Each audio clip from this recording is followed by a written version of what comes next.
Bom, eu sou a Andréa Sadi, sou jornalista, eu sou uma mulher branca, tenho cabelos longos, castanhos, estou com um brinco azul, mais puxado para o royal, e com uma blusa preta. Atrás de mim tem uma estante de livros, alguns livros que eu gosto bastante, como Malala, e também um quadro que eu gosto muito, onde diz, entre outras coisas, que Gil, nosso convidado aqui, é uma espécie de orixá para mim. E você, Gil?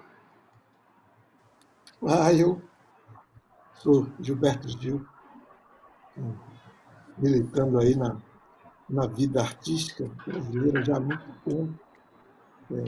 Muita gente já me conhece. E sou mestiço, né? Quando eu era menino, podia me considerar mulato. Hoje, mulato já não é mais correto como expressão, mas, enfim, sou mestiço, brasileiro, baiano, brasileiro, artista, colega de todos vocês, militante da cidadania também, como Preto, Zezé, como tanta gente, como vocês todos. E você, Zezé?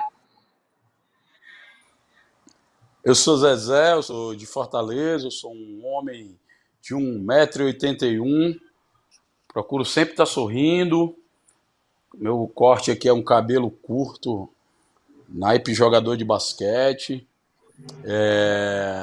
com um olhar sempre animado, às vezes pidão. Estou de blusa preta com a minha logotipo da minha gloriosa CUFA. Sou um ativista das potências das favelas do Brasil. E estou aqui nesse papo maravilhoso com a Andréa Sadi, Gilberto Gil, nesse momento tão bacana de diálogos tão produtivos e inspiradores. Bom, gente, eu queria agradecer a presença de vocês, também o convite para mediar essa mesa aqui. A nossa mesa chama-se Precisa-se de Cidadãos. A gente está discutindo isso num momento inédito no país, né? No mundo, na verdade. A pandemia botou o mundo de cabeça para baixo. E para abrir esse nosso diálogo aqui, eu queria ouvir de vocês o que vocês classificam como conceito de cidadania ativa, se isso existe no Brasil e o que é, começando pelo Gil. Bom, cidadania diz respeito, enfim, ao que significa um cidadão, onde ele está, em que contexto ele está inserido, em que sociedade ele vive, em que comunidade ele vive, portanto, membro que ele é desse conjunto social. Então, cidadania é isso. A cidadania alegre, a alegria da cidadania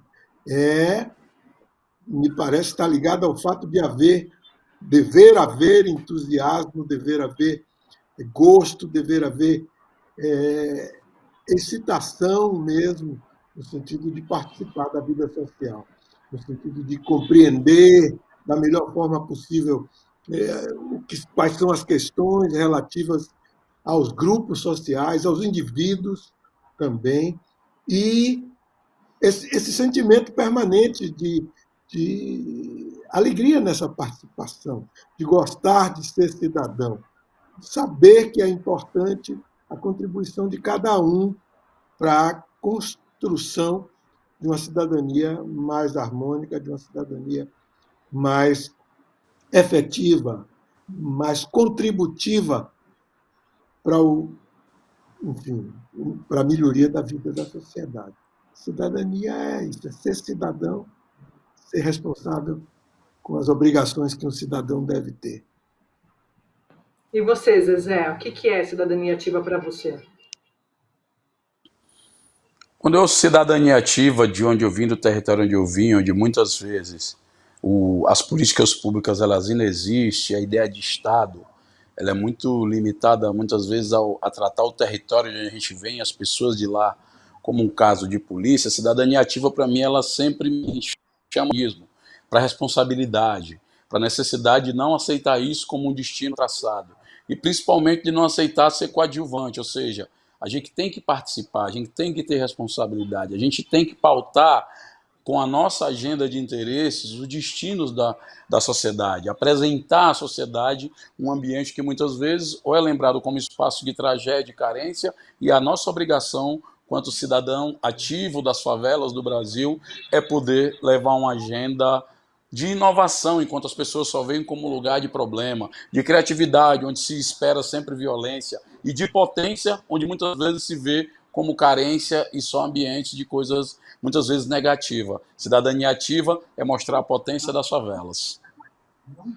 Zezé, vou pegar esse gancho que você deu agora, porque eu conversava essa semana com a Jurema Werneck, que é ativista, né, diretora da Anistia Internacional, e você falando me lembrou uma avaliação que ela fez, que é o seguinte, ela falando, por exemplo, das mães da favela, ela dizia assim, olha, Andréa, a atividade na favela, pelas mães, é buscar a cidadania, que não está garantida.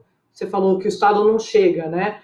Em algumas situações, principalmente nas camadas mais vulneráveis da sociedade. A minha pergunta é a seguinte, o quanto de cidadania ativa tem a ver com classe social? Eu acho que a cidadania ativa ela é uma coisa que tem que estar transitando em todos os ambientes. Das classes sociais que de repente não precisariam de políticas públicas, no caso do Estado, mas isso não impede que essas pessoas, quanto cidadão que vivem em sociedade, elas colaborem para que o seu país, para o seu estado, para a sua cidade ou para o seu bairro sejam melhor para que as pessoas vivam. No nosso caso, a gente tem a cidadania como uma necessidade vital, já que nós estamos, apesar de pagar impostos iguais às classes mais ricas, esses impostos eles não retornam para nós, o que torna ainda a relação com o Estado mais amarga, né? Mais tensa, mais tumultuada. Então, cidadania ativa para nós é uma necessidade de sobrevivência desde sempre no Brasil, num país que é desigual, num país em que você tem 521 anos e nós temos 388 anos de escravidão, em que a maioria da população pobre e negra foi literalmente despejada de uma agenda de direitos, e todas as vezes que o direito vem para nós, ele é tido como a caridade de alguém, como uma bondade de um político, e não como direito. E cidadania ativa é isso, ter o direito como um princípio da nossa luta e da nossa corrida diária.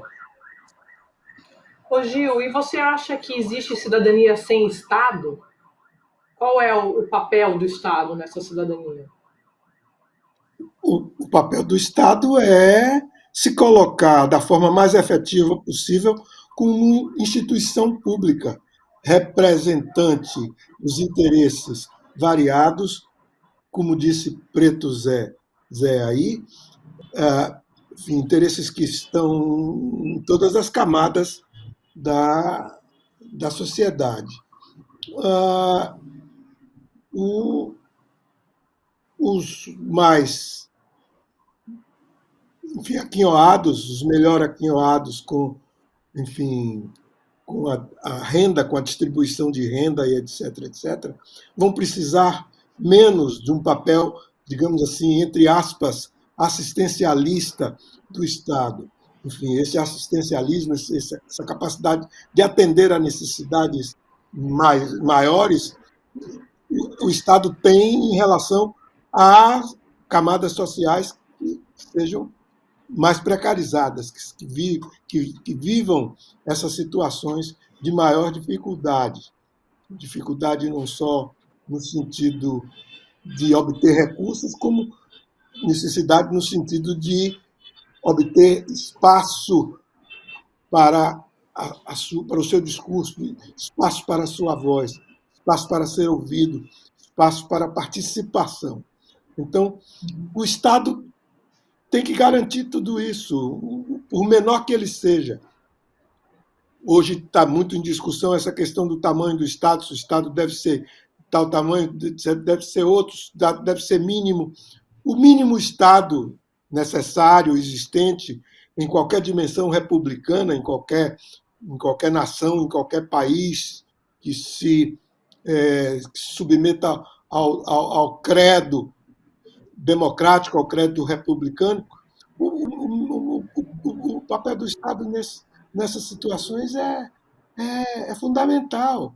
Ele media, o Estado media essas relações todas, entre todos os cidadãos, entre todos os grupos humanos, enfim, é quem garante a feitura, a constituição das leis, a execução das leis, a obediência às leis, o fornecimento da ideia de legalidade social, enfim. O Estado é responsável por tudo isso, enfim, por menor que ele seja. As reivindicações de Estado mínimo são justificáveis em muitos sentidos, em outros não. É preciso que o Estado tenha o tamanho adequado às necessidades da vida social, enfim, de cada nação, de cada país. Preto Zezé estava falando muito claramente, enfim, dos que precisam, dos que necessitam mais, não é? De uma atenção à cidadania, mais do que outros. Enfim, historicamente, no Brasil, a gente sabe que todos os descendentes de negros e etc., foram sempre preteridos de uma plenitude da vida social.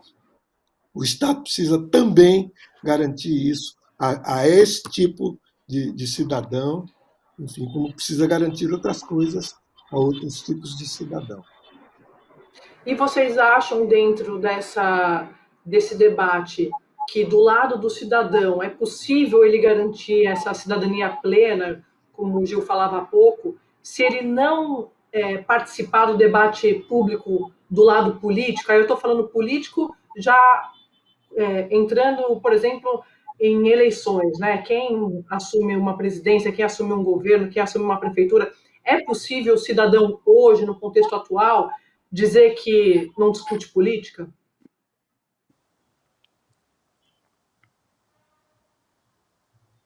Quer pegar, Zezé? Gil, pode ser, tanto faz. Vai Só fiquei você, perdido, porque você sempre passa a bola, eu fiquei meio perdido, a bola ficou no campo. Vai você, Zezé. Tá bem. Eu penso, André, que a gente tem um desafio atual no Brasil. Nós vivemos um momento muito importante, principalmente de governos de esquerda, do ponto de vista do avanço da inclusão social e da redução da desigualdade e do acesso de grupos que sempre foram excluídos acesso à política pública, a espaços de visibilidade, de poder, acesso à economia, melhoria na qualidade do consumo, e isso possibilitou que setores ascendessem socialmente. Isso foi um ponto importante histórico, é o melhor período para esses grupos na história da sociedade brasileira, nos seus anos de democracia, né, e de república, né, pós-escravidão, digamos assim. Mas, por outro lado, é preciso, e aí eu acho que se perde um pouco, e o desafio atual será esse, é como é que nós construímos uma agenda da sociedade que não está vinculada aos interesses dos partidos e dos candidatos, mas sim da sociedade, até porque os partidos e os candidatos eles serão transitórios na presença da máquina estatal quando eles ganham as eleições. E eles estão lá para servir aos interesses da sociedade. O que a gente tem hoje, infelizmente, é o debate dos interesses da sociedade, meio que a reboque dos interesses eleitorais e partidários, e eles mudam. Vejamos um exemplo bem prático. Está se construindo uma estrada ou uma escola técnica para um município. E aí o gestor perde a eleição, entre o outro, não conclui a estrada na escola técnica, o recurso é público, não é do partido do gestor, na medida que ele ganha a eleição e vai gerir a máquina, mas essa obra não termina, e o prejudicado é a sociedade.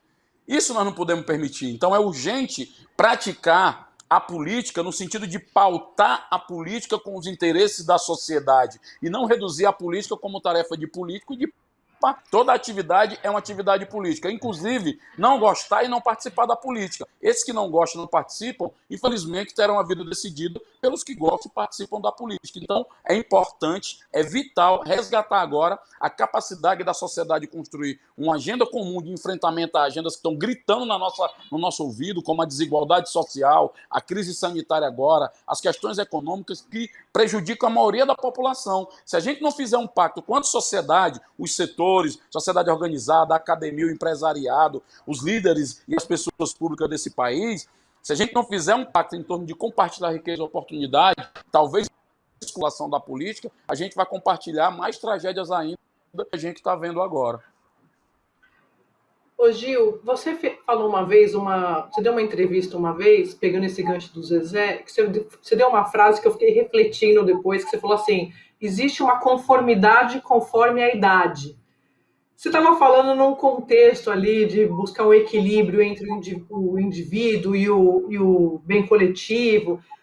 Você, sendo você, entrou em várias áreas ali, até do lado espiritual, mas eu peguei aquela frase para mim e fiquei refletindo a respeito, por exemplo, das futuras gerações. Uma coisa é uma pessoa que já viveu praticamente tudo, né, desse debate público, participa, é ativo, como é o seu caso.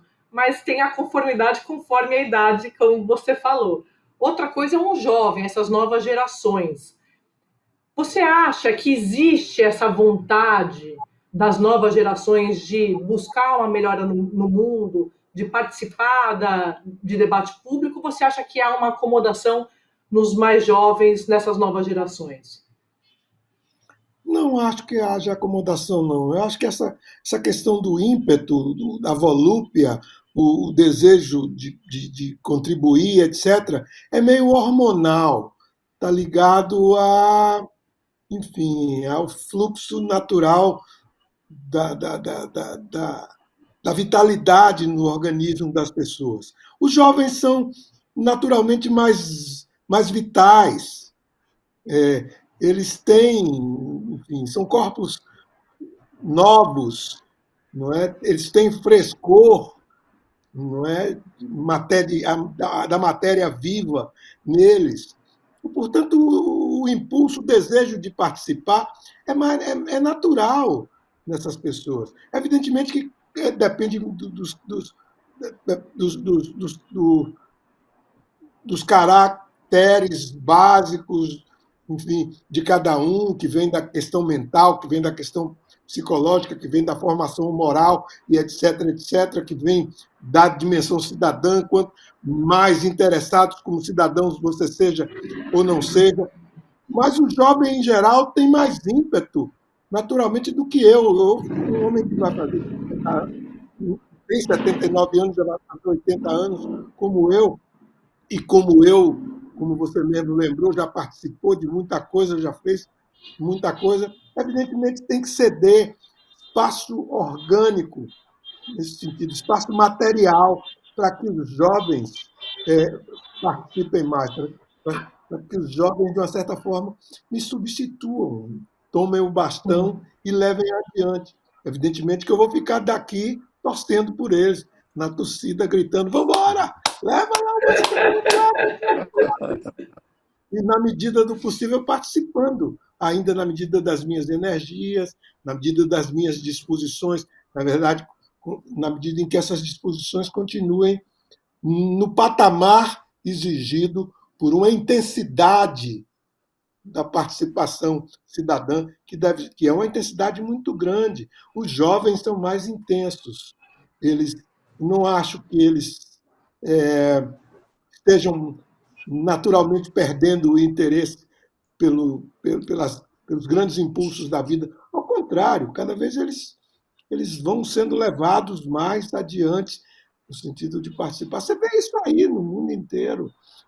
Os jovens indo para as ruas, na medida das necessidades, os jovens fazendo o discurso na medida em que o discurso seja eficaz, os jovens dando seu suor, muitos até dando seu sangue, não é? Tanta gente sacrificada ainda hoje, não é? Por causa das lutas políticas, as lutas sociais, as lutas econômicas, a batalha para a sobrevivência, tudo isso.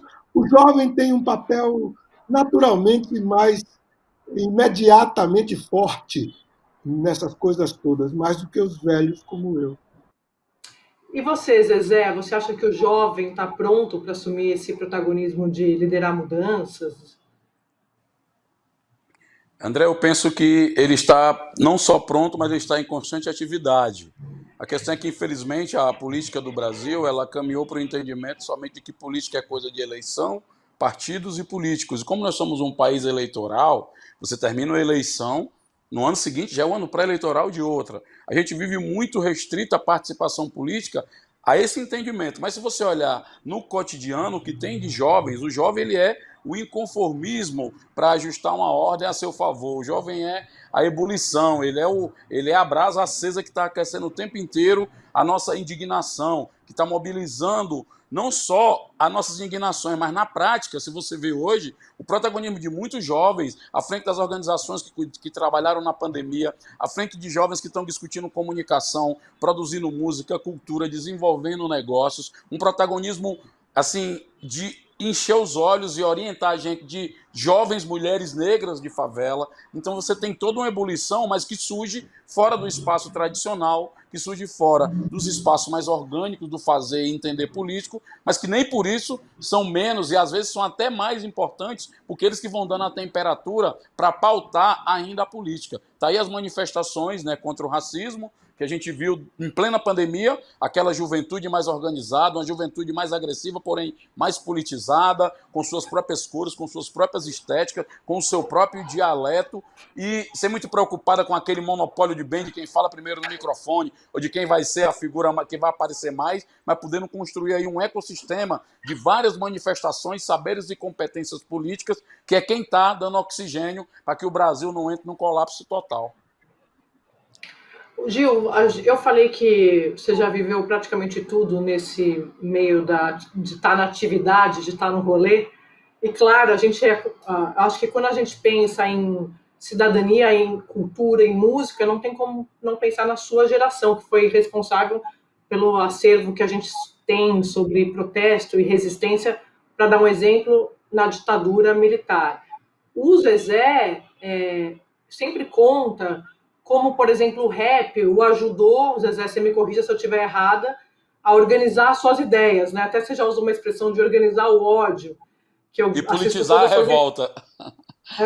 Então, assim, seu movimento, no seu caso, o rap te ajudou a organizar suas ideias. Mas eu quero saber dos dois, como a cultura, começando pelo Gil, a música, qual é o papel desse movimento da cultura e da música hoje, nessa busca pela cidadania dentro do contexto atual do Brasil? É o papel de sempre, o papel que sempre teve.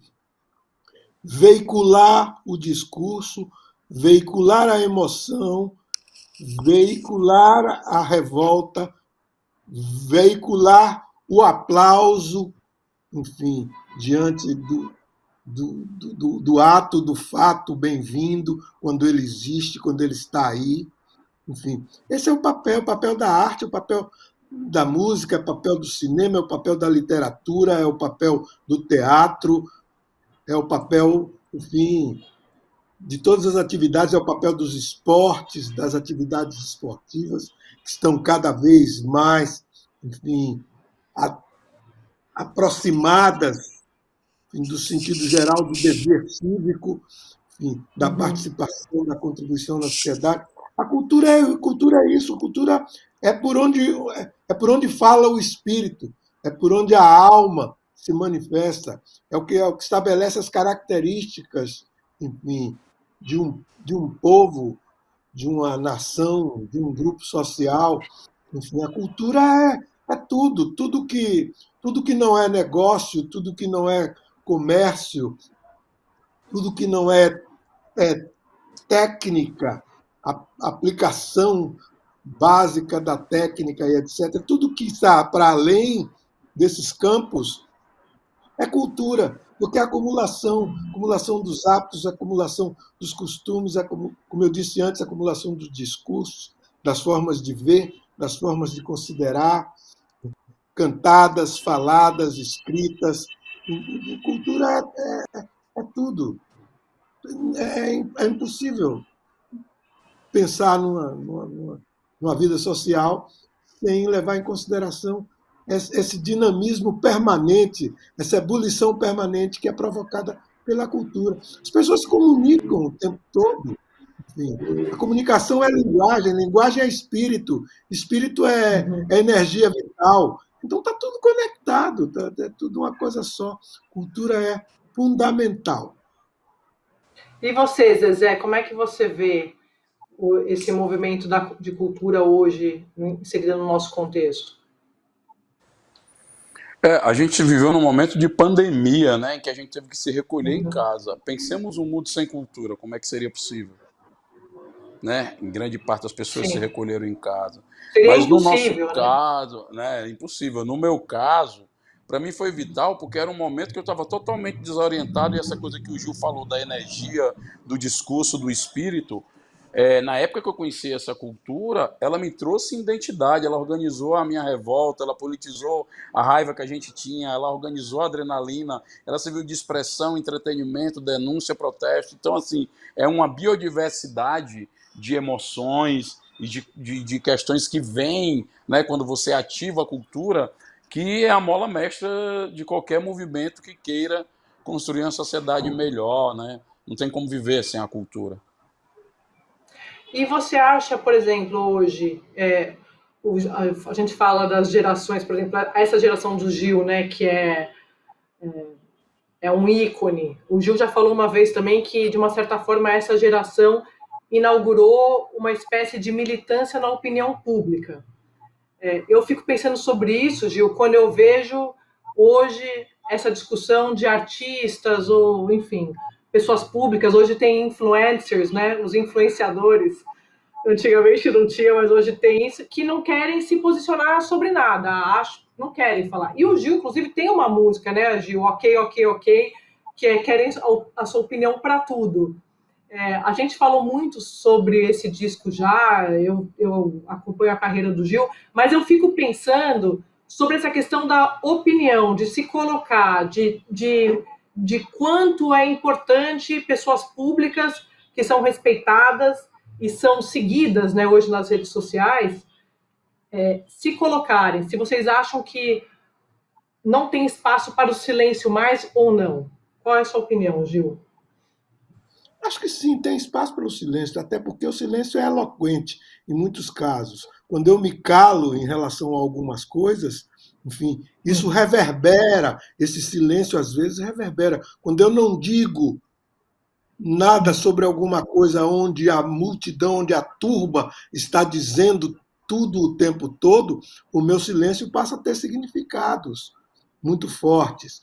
De qualquer maneira, o discurso, o não silêncio, a palavra, a manifestação corporificada da ideia através da palavra e etc., é uma coisa fundamental, continua sendo fundamental em vários momentos, em vários contextos. E isso vai sendo pautado, a necessidade disso vai sendo pautada em cada momento da sociedade, conforme a problemática mais efetiva de cada momento nessa sociedade.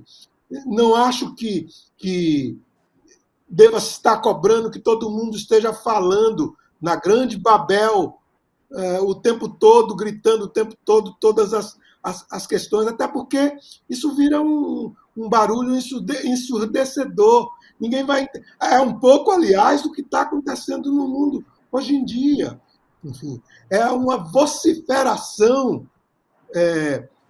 extraordinária o tempo todo de tudo, uma vocalização permanente de tudo, de tudo, de tudo, até por força da quantidade de gente, bilhões e bilhões de pessoas no mundo, 7 bilhões de pessoas no mundo, enfim, um sistema de intercomunicação extraordinariamente ativado através de todas as coisas, enfim, acabou chegando no final das contas, a internet, que botou esse discurso universal, enfim, nos alto-falantes do mundo inteiro. Então, tem isso, tem um momento de ficar calado, de refletir, um momento de dizer calma, calma, calma, silêncio, um pouco, nessa gritaria. Peraí, eu não estou ouvindo o que. É tanta gente gritando ao mesmo tempo que eu não sei o que cada um está dizendo. Preciso organizar essa questão da expressividade. A expressividade precisa também ter uma economia em relação a ela, ter uma organização em relação a ela, para que ela seja eficaz, para que ela tenha efeito. Aliás, uma das coisas que o rap fez foi um pouco isso, trazer para dentro de uma ritmação exigente, para dentro de uma harmonização exigente, para dentro de um padrão musical exigente, essa coisa da palavra solta. O rap capturou a palavra e botou a palavra no lugar enfim, do condicionamento dela a um fluxo organizado. Enfim, esse é um dos papéis. O Preto já estava falando aí da importância do rap, nesse sentido de organizar na cabeça dele o fluxo das ideias. Enfim, a poesia rap, a poética cantada nesse sentido, faz isso, organiza o fluxo das ideias. Enfim, então, resumindo, o silêncio e a palavra, as duas coisas em diálogo permanente, uma cedendo lugar à outra na medida do interessante, na medida do conveniente. E você, Zezé, o que você acha sobre essa discussão dos posicionamentos, dessa cobrança, né? Que todo mundo tem que ter opinião sobre tudo o tempo todo? Eu penso que qualquer ordem que te obriga está errada. Acho que a liberdade é um princípio que a gente quer. Eu concordo com o Gil, até o direito ao silêncio, e o silêncio também às vezes faz muito barulho, e dependendo de que lugar o silêncio vai estar, ele inclusive pode fazer mais barulho ainda do que a própria gritaria, né?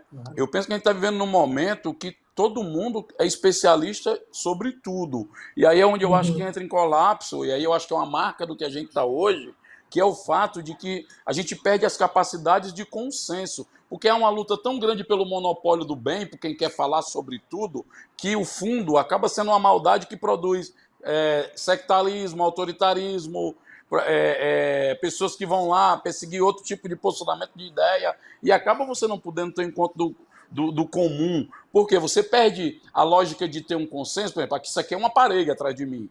Nós temos um consenso sobre isso.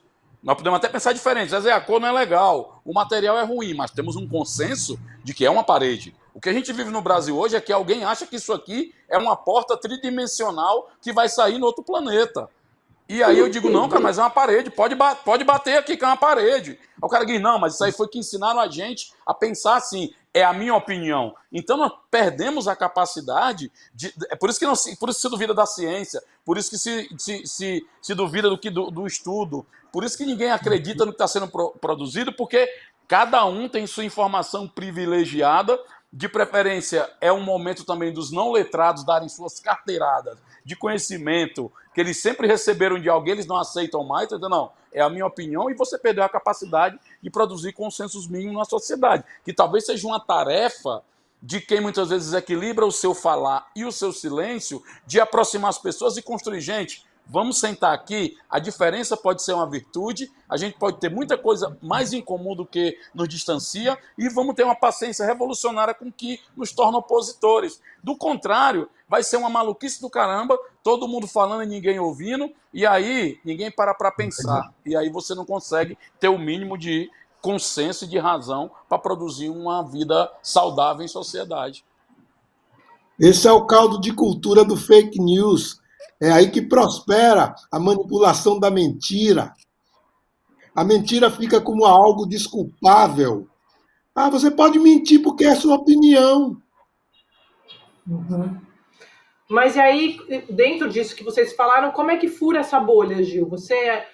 E Zezé, a gente está cada vez mais conectado, mas mais ensimesmado, mais egocêntrico. Como é isso? Essa bolha se fura com a obrigação moral de cada um. O entendimento, a compreensão moral de que você tem deveres com os indivíduos, deveres consigo mesmo, deveres com os indivíduos, nos mais próximos aos mais distantes. Enfim, que você tem, como diz Preto Zezé, trabalhar para a obtenção do consenso, trabalhar para a obtenção da compreensão daquilo que é comum, daquilo que é razoável para muitos, para todos, se for possível. se não for possível estabelecer razoabilidades universais para todos, pelo menos para muitos, para a maioria. Daí a democracia, daí a república, daí o sentido, enfim, da eleição, o sentido da maioria. Vamos votar agora naqueles que a gente majoritariamente acredita que possam ser, enfim, mais eficazes, mais eficientes, mais interessantes para nós. Enfim, é o que tem que fazer. Furar a bolha? Furar a bolha o alfinete na mão é uma atitude permanente. Não tem que furar uma bolha, você tem que ir furando todas elas que vão aparecendo o tempo todo.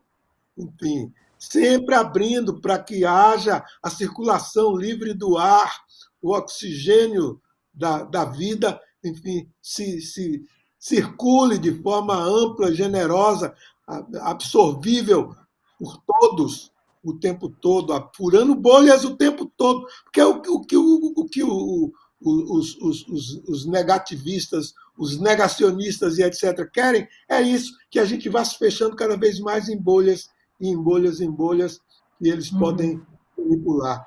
Não é, como o Preto Zezé falou, liberdade. Liberdade tem que ser o elemento fundamental do respeito. A primeira coisa a ser respeitável, a primeira categoria, digamos assim, moral a ser respeitada é a liberdade de todos. E você, Zezé, você fala. Manda. André, eu penso que nós estamos entre um país que é xingacionista e o negacionismo. Então nós temos que construir aí um ponto que já, e é isso muito é restrito também muito às redes, porque se você vai numa favela, você tem numa mesma família, um cara que fuma um baseado, o outro que é careta, o outro que é policial, o outro que votou na esquerda, o outro que votou na direita. Então ali na favela, essa biodiversidade ela transita melhor. Mas quando você vai para as redes sociais, o que você vê é uma busca também, e aí tem a ver com algoritmo, tem a ver com uma série de questões extra-humanas, manipuladas, inclusive, por lógicas, né, de alcançar likes e visibilidade, ou seja, sociedade do views, em que acaba virando um movimento de como chama que você... É até um nome erótico, autoboquetização. Todos os grupos falam bem de si próprio, só você presta, só você é isso. E acaba, eu fico muito preocupado quando as pessoas ficam falando de não, eu vou bloquear fulano, eu vou vetar cicrano, eu vou não sei o quê. Eu penso que sociedade é que nós estamos produzindo. Na sociedade de iguais, que pensam iguais, a gente não vai conseguir avançar. Porque tem dias que você se levanta, olha no espelho e diz assim, Jesus, eu estou um traste, você não gosta nem de você próprio. Então, para onde nós estamos caminhando com esse desejo de condenar, de crucificar no outro, muitas vezes, uma coisa que nós mesmos reproduzimos, ou que muitas vezes o reflexo, a essência desse crucificamento, é uma coisa que a gente está crucificando a nós mesmos. Então, quando eu começo a ver pessoas que estão dispostas a reconhecer coisas boas, onde muitas vezes não é o meu lugar, ou então não é a minha posição. Quando eu começo a reconhecer que eu discordo do Gil sobre um gosto de um café, mas eu concordo no Gil quando a gente pensa em democratizar a tecnologia. Para mim, eu estou nesse foco que eu posso juntar com o Gil. Eu não vou ficar ali brigando porque a gente pensa que o café é qual o melhor café, qual dos dois. Não vou discutir se o Fortaleza ou se o Bahia é o melhor. Eu vou ali naquele consenso. Parte de uma disposição de constituir não uma bolha, mas um ecossistema e uma biodiversidade de ideias.